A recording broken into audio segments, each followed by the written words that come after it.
जी। तो आज हम क्यूएसओ स्टार्ट करने लगे हैं। तो कानून शहादत जो है वो आप लोगों के लिए बहुत इम्पोर्टेंट पूरा फुल फ्लेज एक पेपर है, और फुल फ्लेज पेपर के अंदर हमने देखना है कि इसकी स्कीम क्या है। तो स्कीम के अंदर अगर हम देखें तो आप, ये मेरे पास सिलेबस है, मैं आपको दिखा दूं। सिलेबस के अंदर अगर आप देखें कि 100 नंबर का पेपर है, तो 25 ऑब्जेक्टिव्स हैं और 75 मार्क्स सब्जेक्टिव हैं। तो ये ऑब्जेक्टिव और सब्जेक्टिव को मिलाकर वो क्या करता है, एक 100 नंबर का पेपर बनाता है।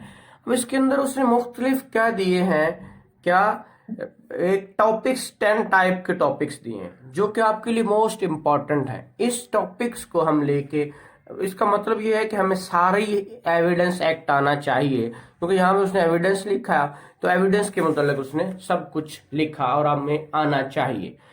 तो कानून शहादत जैसा ये दिखता है छोटा सा, इतना ही ये समझने के काबिल है और समझना चाहिए इसे हमें। तो समझेंगे तो देन ही आपको इसको समझ आएगा, नहीं तो ये समझ नहीं आएगा। अब इसके लिए समझने के लिए मैं पहले कहता हूँ कि क्योंकि ऑब्जेक्टिव भी है, तो ऑब्जेक्टिव के लिए आपको इसको देखना चाहिए कि टोटल सेक्शंस कितने हैं इसके। टोटल सेक्शंस इसके, या आर्टिकल जिसको कहते हैं। बाज़ औक़ात बड़े बच्चे सवाल करते हैं कि जी आर्टिकल और सेक्शन में फ़र्क क्या है। तो मेरा सिंपल सा जवाब होता है कि अगर मुख्तलिफ बच्चों का नाम रख दिया जाए, मेरा नाम मोहम्मद अजमल है, तो अजमल का नाम अजमल क्यों है, और किसी अगर दूसरे बच्चे का नाम, अगर यहाँ पे किसी का नाम भी लिया जाए तो उसका नाम क्यों है। तो अगर रखने वाले ने जो नाम रखा है, that is the main difference between the article and section. तो क्यूएसओ का मतलब, क्यूएसओ के उसने आर्टिकल्स कह दिए, तो दैट मीन्स कि इसको आर्टिकल्स ही कहेंगे, क्योंकि बनाने वाले ने यही कह दिया तो हमने भी यही परसीव कर लिया। इसके टोटल जो आर्टिकल्स हैं वो 166 हैं, और ये प्रेसिडेंशियल ऑर्डर नंबर 10 ऑफ 1984 में बनाया गया। चैप्टर इसके टोटल 13 हैं, और इसको आपने पढ़ना किस तरह है, इसी तरह इसके सेक्शंस को देखकर फिर ये 28 अक्टूबर 1984 को ये क्या हुआ, बनाया गया, और उसी दिन ये इन्फोर्स हो गया। तो इतनी चीजें, और ये मैंने कहा कि ये चीजें वो पूछता है क्या क्या चीजें। एक तो इसका पूरा नाम, इसका पूरा नाम है द कानून शहादत ऑर्डर 1984। अब इससे पहले एविडेंस एक्ट था, और एविडेंस एक्ट क्या था, ये वो बातें आपकी कब था, वो 18 जो 84 का था वो अब रिपील हो गया, क्योंकि अब उसने ये बना दिया। और इसके अंदर उसने आखिरी सेक्शन में लिखा होता है 1872 का एविडेंस एक्ट जो है, ये देखिए रिपील। अब रिपीलिंग इफेक्ट है, तो आप अगर सिविल जज के या हैं एस्पायरेंट्स हैं, या आप अभी भी पढ़ रहे हैं, तो आपको जहन में होना चाहिए ये रिपीलिंग इफेक्ट्स होता है। ये पिछले साल या उससे पिछले साल आपके सिविल जज के पेपर में आया था कि रिपीलिंग इफेक्ट किसको कहते हैं। तो ये आप रिपीलिंग इफेक्ट आपका article 6 of journal clauses act है, ठीक है। उसके आर्टिकल कह रहा हूँ सेक्शन 6 है, किसका, section 6 of general clause act 1897 आपका वो रिपीलिंग इफेक्ट को बताता है कि रिपीलिंग इफेक्ट किसको कहते हैं। मीनिंग देयर बाय कि वो इफेक्ट किस तरह होगा किस तरह नहीं होगा, वो जिस वक्त हम वहां जाएंगे तो वो चीजें हम समझ लेंगे। लेकिन जहां पे कि 1872 वाला लॉ जो था, इस कानून शहादत ऑर्डर आने के बाद वो क्या हुआ, रिपील हो गया, ठीक है। अब उन्होंने, अगर हम इसकी बैकग्राउंड्स पे आए, तो माँ सवाए 4-5 आर्टिकल्स के बाकी सारा वही है, सिर्फ शफल कर दिया। हम सिर्फ इसको नकल और अकल की बात करते हैं, और कुछ नहीं इसके अंदर, बाकी वही है सारा का सारा। अब इसकी स्कीम देखकर इसको चलेंगे। अब इसको पढ़ने का तरीकाकार, सबसे पहले मैंने कहा हर कानून की डेफिनेशन समझना मोस्ट इंपॉर्टेंट है। जिस तरह इससे पहले हमारी क्लास में हमने पढ़ा या आपने पीका में प्रिवेंशन ऑफ इलेक्ट्रॉनिक क्राइम में, या आपने उसमें CNSA में। इसी तरह इसकी डेफिनेशन क्लॉज, सबसे पहले हम डेफिनेशंस पढ़ेंगे, बाकी चीजें बाद में देखेंगे।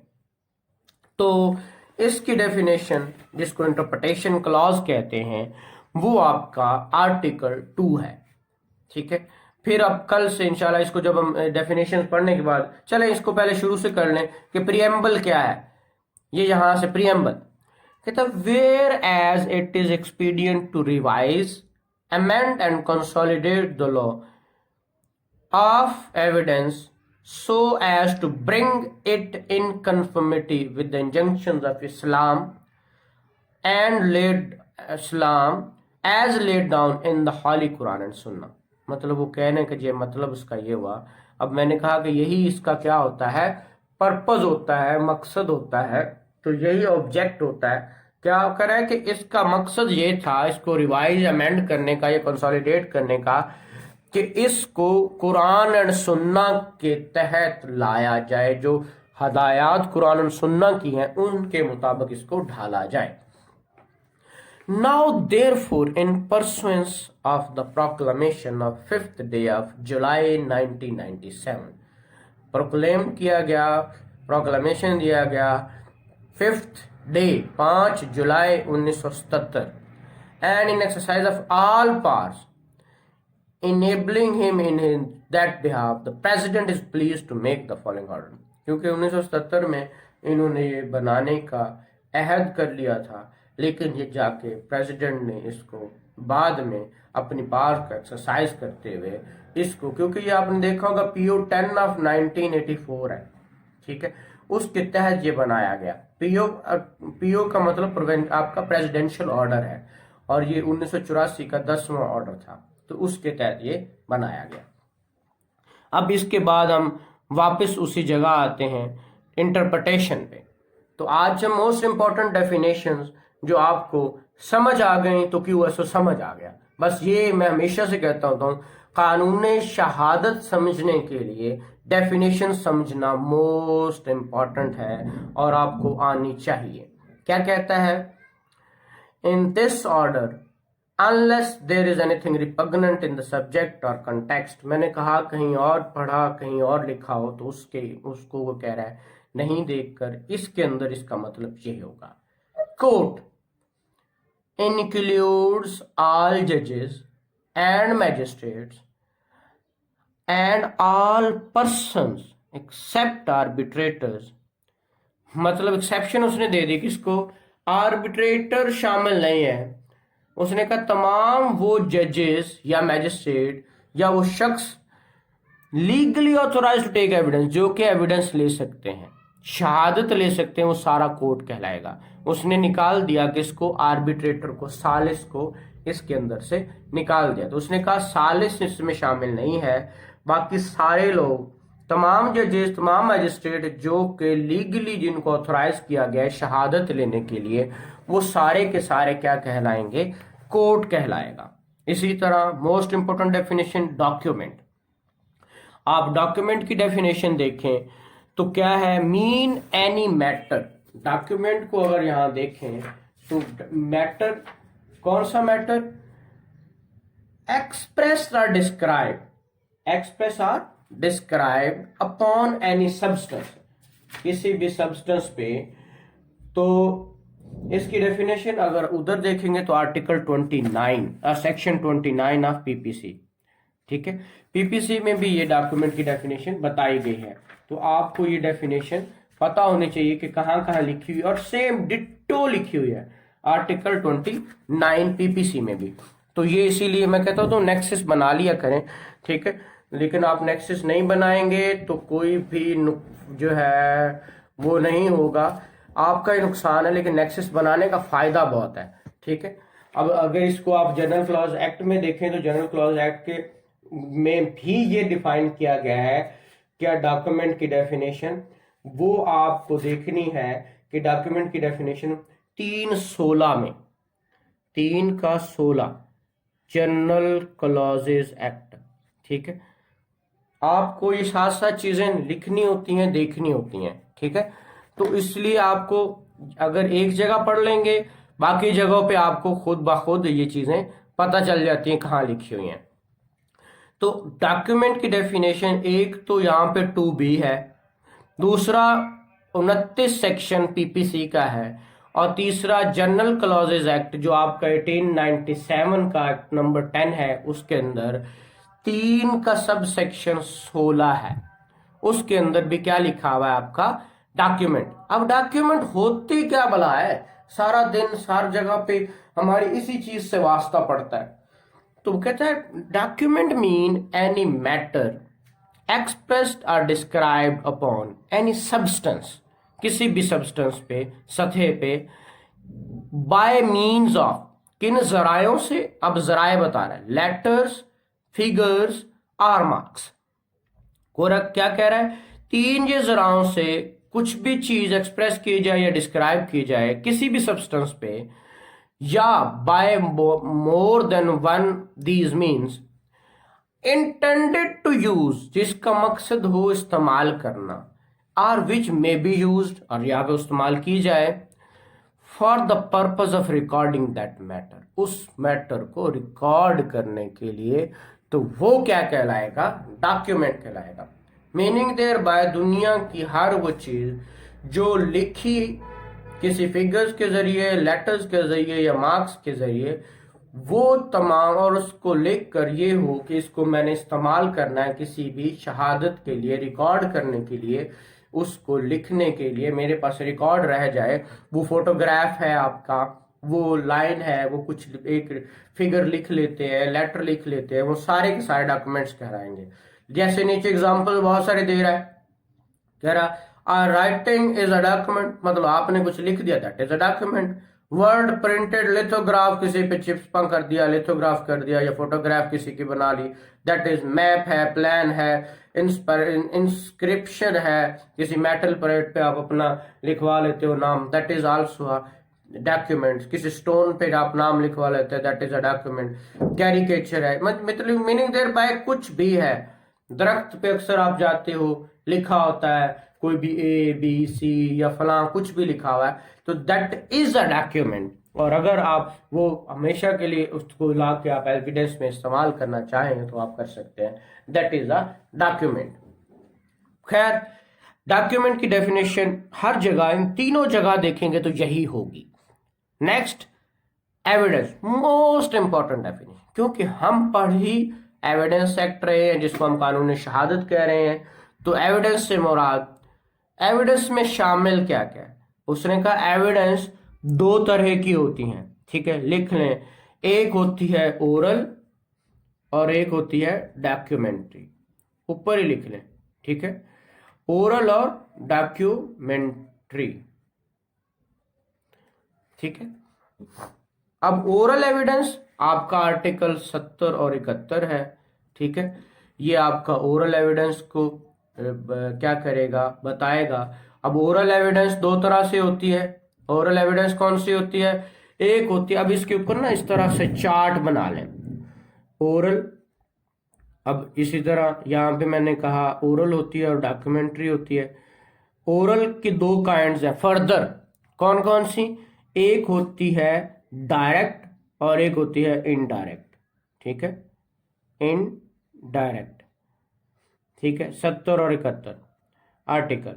इसी तरह ये होगी किसकी, आपकी ओरल की। और अगर डॉक्यूमेंट्री भी 2 तरह से होती है, कौन कौन सी, एक होती है प्राइमरी और एक होती है सेकेंडरी। सेकेंडरी तो, और प्राइमरी कहां पे है आपका 73 और 74। देखिए, एक जगह पे आप पढ़ना चाह रहे हैं, मैंने कहा कि सिर्फ डेफिनेशन समझ लेंगे तो आपको बहुत ज्यादा एफर्ट करने की जरूरत नहीं पड़ेगी। आपको एक स्कीम बनानी है और स्कीम के तहत जब आप चल पड़ते हैं तो चीजें समझ आना शुरू हो जाती हैं, ठीक है। इसी तरह देखिए, एविडेंस का लफ्ज इस्तेमाल हुआ, तो एविडेंस उसने कहा इंक्लूड ऑल स्टेटमेंट्स, ओरल की बात कर रहा है, आर स्टेटमेंट्स। अब ओरल को डिफाइन करने जा रहा है, ठीक है, आपके C1 में ओरल एविडेंस क्या कहता है, all statements which the court permits, are required to be made before it by witnesses, उसको इजाजत देता है, जो चाहता है कि गवाह आके दें, in relation to matter of fact, उस जो मैटर ऑफ फैक्ट के रिलेशन में, अंडर इंक्वायरी, जो उसके पास सामने है, इंक्वायरी वो कर रहा है, such statements are called oral evidence. Simple सी बात की, उसने कहा ओरल स्टेटमेंट्स क्या होंगी, ओरल एविडेंस क्या होगी, तमाम वो बयानात जो कोर्ट परमिट करेगा, रिक्वायर करेगा किसी बंदे से, किसी गवाह से या किसी गवाहान से, और जो मैटर उसके सामने इंक्वायरी है जिसको वो देख रहा है उसके बारे में, तो वो जितने बयानात होंगे वो क्या कहलाएंगे, आपकी ओरल एविडेंस कहलाएंगे। उसको क्या कहेंगे, ओरल एविडेंस। अब इसको ओरल एविडेंस को आगे जाके, मैंने कहा ओरल एविडेंस दो तरह की होती है, एक डायरेक्ट होती है और एक इनडायरेक्ट होती है। डायरेक्ट और इनडायरेक्ट, इनडायरेक्ट को कहते हैं शहादा अलल शहादा, वो हम आगे पढ़ेंगे जब आर्टिकल 70 और 71। तो आपको ये कहते हैं हेयर से एविडेंस इज नो एविडेंस, तो हेयर से इज और सुने सुनाई, और फिर हेयर से किसको कहते हैं वो आगे इंशाल्लाह हम जब 70 और 71 पढ़ेंगे तो उसके अंदर शामिल हो जाएगी।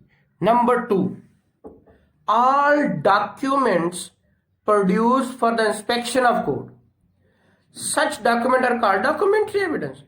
जिस वक्त कोर्ट ने कहा कि डॉक्यूमेंट भाई मेरे सामने लेके, अब कोर्ट लफ्ज यूज कर रहा है इसीलिए कि पहले उसने कोर्ट की डेफिनेशन बता दी है कि जब कोई मैजिस्ट्रेट या जज है, वो पर्सन जिसको लीगली ऑथोराइज किया गया एविडेंस लेने का, वो क्या करता है, बुलवाता है, तो वो क्या होगा, आपके जो डॉक्यूमेंट इंस्पेक्ट करने के लिए प्रोड्यूस करवाता है, वो तमाम डॉक्यूमेंट्स जो के आएंगे वो कहलाएंगे डॉक्यूमेंट्री एविडेंस। तो डॉक्यूमेंट की जो डॉक्यूमेंट्री एविडेंस है, हमने पढ़ा डॉक्यूमेंट। अब इसी से पीछे अगर डॉक्यूमेंट में चले जाएं तो उसके अंदर भी दो तरह के डॉक्यूमेंट्स होते हैं, इसको भी जरा देखिएगा। डॉक्यूमेंट्स दो तरह के होते हैं, एक पब्लिक होता है और एक प्राइवेट होता है। ठीक है, कौन कौन से डॉक्यूमेंट होते हैं, पब्लिक और प्राइवेट डॉक्यूमेंट। ठीक है, अगर आप 85 86 में देखेंगे, आगे मैं आपको दिखा दूं तो आपको ये इसी तरह, जिस मैं वो भी दिखा दूं आपको जो आपने अभी पढ़ा 70 और 71। ये देखें, ओरल एविडेंस, और oral evidence must be direct और इनडायरेक्ट। ये डायरेक्ट होती है और इनडायरेक्ट होती है शाहदा अलल शाहदा। ठीक है, वो हम इंशाल्लाह जिस वक्त देखेंगे पढ़ेंगे तो वो उसको पढ़ लेंगे। इसी तरह अब मैंने कहा डॉक्यूमेंट्री एविडेंस दो तरह की होती है, से प्राइमरी और सेकेंडरी, तो ये भी हमने देख ली। इस तरह डॉक्यूमेंट है, तो मैंने कहा डॉक्यूमेंट भी दो तरह से होते हैं, हमने अभी पढ़ा, एक प्राइवेट होता है 86 और पब्लिक होता है 85। तो पब्लिक और प्राइवेट डॉक्यूमेंट 85 और 86 में, तो इसलिए लिख लें पब्लिक और प्राइवेट, किताब के ऊपर लिखिएगा ताकि आपको समझ आती रहे। 85 86 डॉक्यूमेंट भी दो तरह से होते हैं। कौन कौन सी दो एग्जाम में डॉक्यूमेंट की, एक पब्लिक डॉक्यूमेंट होता है जो 85 में है और एक प्राइवेट डॉक्यूमेंट होता है जो 86 में। देखिए, सिर्फ डेफिनेशन पढ़ते हुए आप अगले आर्टिकल्स को भी देख रहे हैं। मैंने कहा आप डॉक्यूमेंट को अगर दूसरे लॉज में देखना चाहें तो वो वहां यहां पे है। ठीक है, और इसकी काइंड्स डॉक्यूमेंट की देखें, इसके अंदर जो क्यूएस में बता रहा है वो public document and private document 85 86। और इसी तरह आप एविडेंस की बात करें तो एविडेंस के अंदर शामिल क्या क्या है, वो कह रहा है एक ओरल है और एक डॉक्यूमेंट्री है। ठीक है, ओरल को डिफाइन किया उसने 70 में और डॉक्यूमेंट्री को, ओरल को दो तरह से इसने क्या किया, एक डायरेक्ट है और एक इनडायरेक्ट है। Direct 70, indirect 71। ठीक है, इसी तरह फिर डॉक्यूमेंट्री की बात आई तो डॉक्यूमेंट्री उसने कहा कि ये एक प्राइमरी होती है और एक सेकेंडरी होती है। प्राइमरी 73 और सेकेंडरी 74। तो ये इस तरह उसने यहां तक जो चीजें हमने पढ़ी वो ये है। उसके बाद fact, most important definition fact. What is fact? अगर किसी से पूछूं बेटा क्या होता है फैक्ट, जरा कोई एक एक करके अपने अल्फाज में बताने की कोशिश करे। What is fact? यहां पे नहीं, ये पढ़ के तो आप समझेंगे, समझाएंगे। चलो अब तो शायद पढ़ भी लिया होगा। फैक्ट क्या होता है वैसे, अगर उर्दू पूछूं किसी को, फैक्ट की उर्दू क्या है? एनीवन? शाबाश, हकीकत। अब हकीकत क्या होती है, इस चीज को हमने देखना है। व्हाट इज हकीकत? वो कह रहा है जिस चीज को, नीचे डेफिनेशन ही बता रहा है, हम अपने किसी भी चीज या उसके किसी चीज के रिलेशन में आते हुए अपने सेंसेस से परसीव करते हैं। परसीव्ड बाय सेंसेस, कोई भी थिंग या relation of thing capable of being perceived bye senses, कोई भी ऐसा चीज या जिसके साथ मिलाकर जिसको हम अपनी हवा से खमसा से परसीव कर सकते हैं, दैट इज कॉल्ड फैक्ट। कुछ देख रहा हूं, कुछ सुन रहा हूं, कुछ महसूस कर रहा हूं, दैट ऑल आर फैक्ट। क्योंकि ऊपर भी उसने कहा मैटर इन फैक्ट। अगर आप डेफिनेशन में जाएं तो उसने यहां पे लफ्ज यूज किया मैटर ऑफ फैक्ट। अगर आप ओरल एविडेंस में देखें मैटर ऑफ फैक्ट, तो फैक्ट क्या है, व्हाट इज फैक्ट? तो ये फैक्ट को बताने की कोशिश कर रहा है। इसी तरह नीचे फैक्ट को बता रहा है एनीथिंग स्टेट ऑफ थिंग और relation of thing capable of being perceived by the senses, वो सारे के सारे फैक्ट्स होंगे। अब इसके अंदर और भी चीज शामिल की उसने। उसने कहा any mental condition of which any person is conscious. वो भी हम जिसको हम बाज औकात कहते हैं जी कितने सेंसेस होते हैं, 6 सेंसेस होती हैं, और 6 सेंस ने मेरे का बड़ा काम किया, जिससे कुछ चीज इंसान अपने कॉन्शियस से कुछ चीज भांप लेता है या मेंटल कंडीशंस को, that is also a fact. वो भी इसके अंदर उसने फैक्ट के अंदर शामिल किया। नेक्स्ट उसने कहा ये जो आपका ईटीओ आया था, इलेक्ट्रॉनिक ट्रांजैक्शन ऑर्डिनेंस, उसके तहत उसने जो एक्सप्रेशंस होंगे ऑटोमेटेड, उसने कहा रिकॉर्डिंग हो गई, उसने कहा एटीएम से मैंने निकाला तो पर्ची ऑटोमेटिक निकल आई। अभी ऑटोमेटेड की हम डेफिनेशन उधर जब हमने डिवाइस में पढ़ा था तो डिवाइस के अंदर भी ये ऑटोमेटेड की डेफिनेशंस और हम पढ़ रहे थे कि अब ऑटोमेटेड या इलेक्ट्रॉनिक, इलेक्ट्रॉनिक या इंफॉर्मेशन सिस्टम या इलेक्ट्रॉनिक डॉक्यूमेंट, ये सारे हमने उधर पढ़े हैं पीका में, prevention of electronic crime act में। तो ये वो वही बता रहा है ये सारी चीजें भी किस में शामिल होंगी, आपके फैक्ट में। तो ये फैक्ट की डेफिनेशन बता रहा है, उससे बाहर अभी नहीं निकला।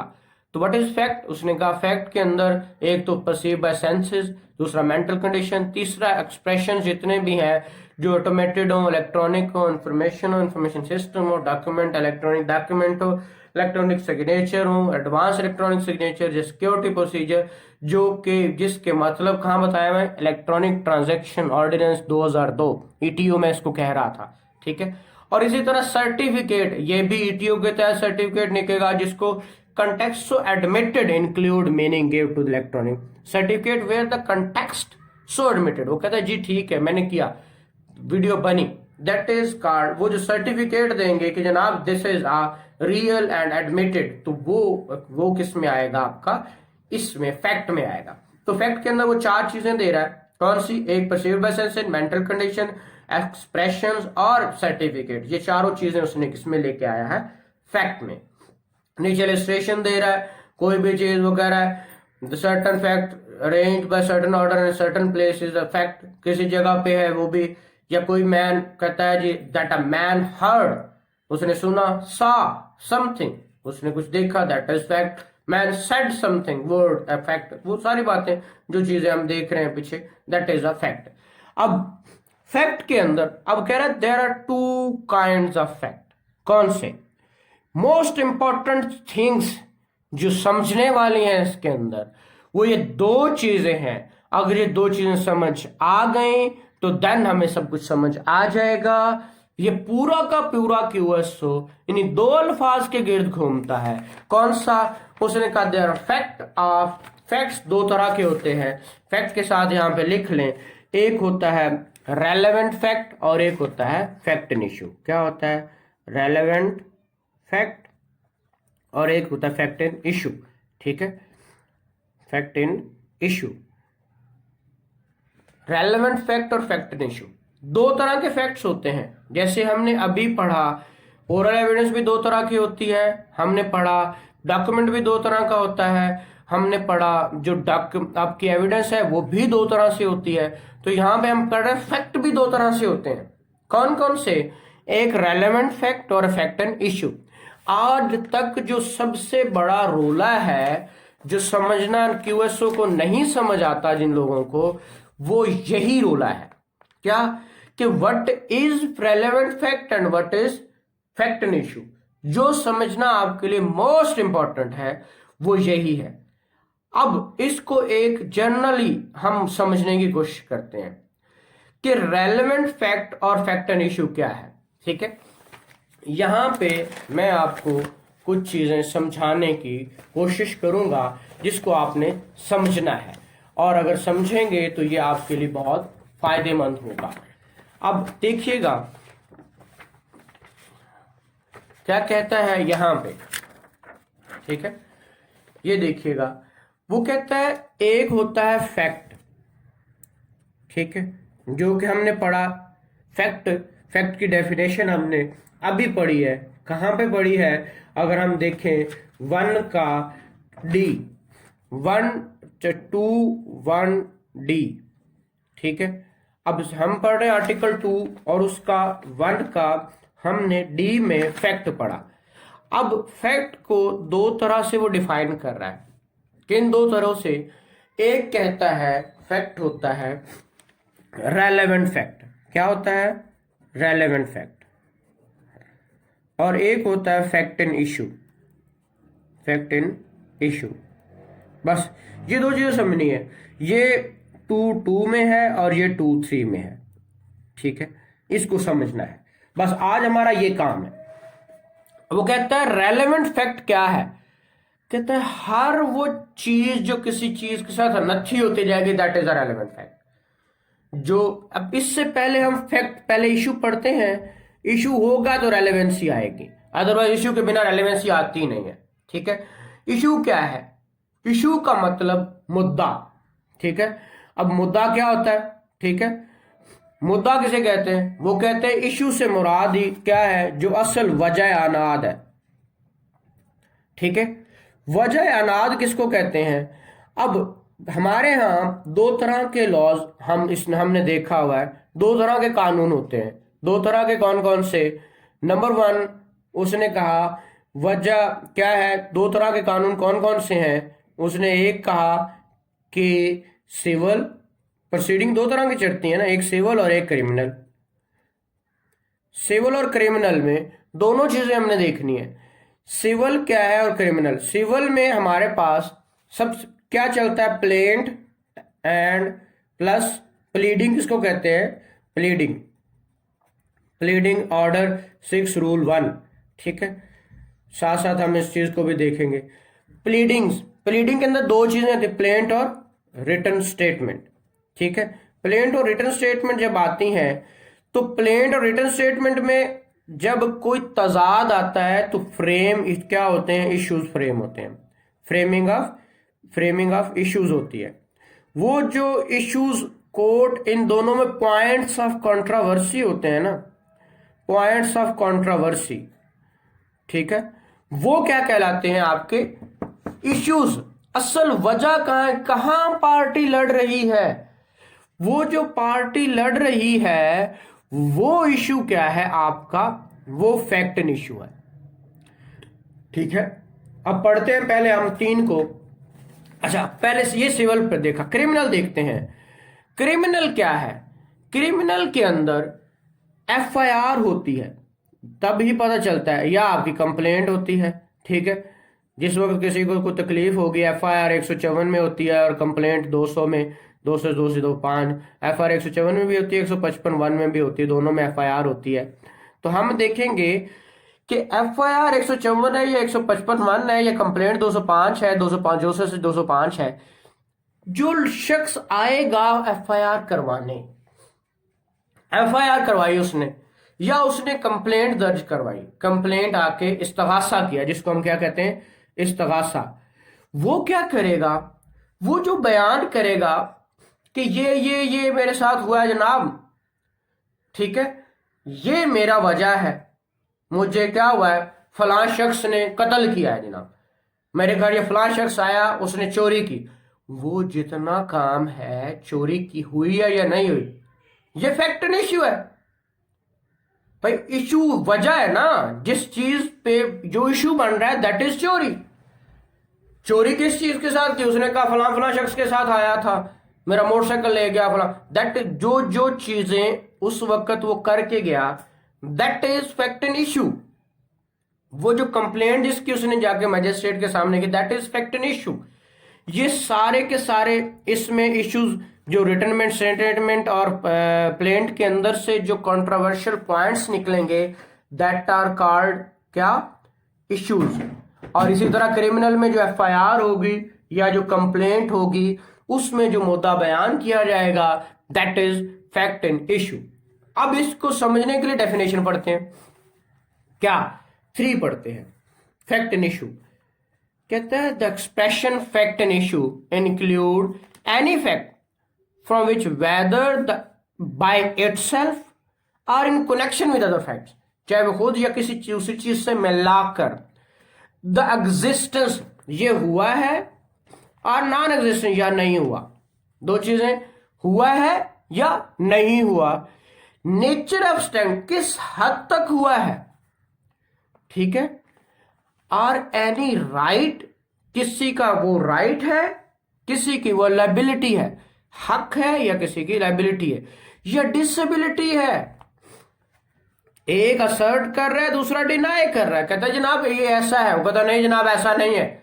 हम अगर इश्यूज में आए तो सिविल में आए, इन एनी सूट और प्रोसीडिंग, मैंने एक सूट सिविल्स को कहते हैं, हमेशा मेरे वो वीडियो लेक्चर यूट्यूब पे है, वो अगर बेसिक्स को समझना है तो वो मेरे नाम से मोहम्मद अजमल भट्टी वकील के नाम से सर्च करेंगे तो यूट्यूब पे आपके बेसिक लेक्चर्स मिल जाएंगे।